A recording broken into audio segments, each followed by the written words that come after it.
into this hub of hope and healing. Just a few days ago, I was in a small town called Jaffa, what we call in Hebrew Yaffo, the ancient port city that is located just at the southern tip of Tel Aviv.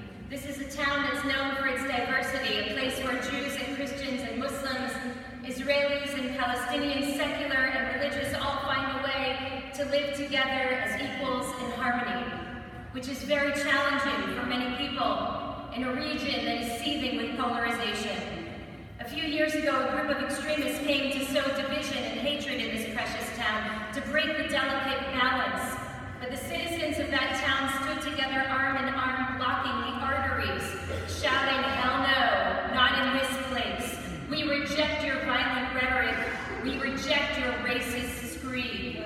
And they created a sanctuary of love and justice, which is precisely what we are here to do today across this country.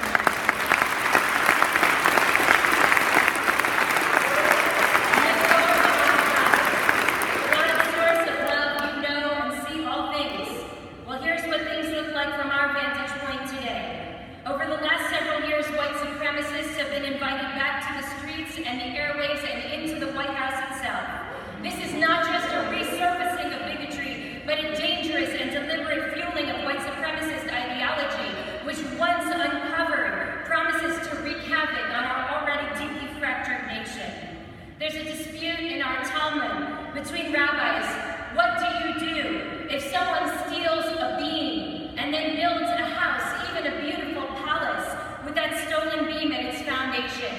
One rabbi says you tear down the house to retrieve the beam. Another says, no, you pay the monetary reparations for the value of the beam. What nobody says is pretend that that beam was not stolen. Generation after generation.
To resist and to persist.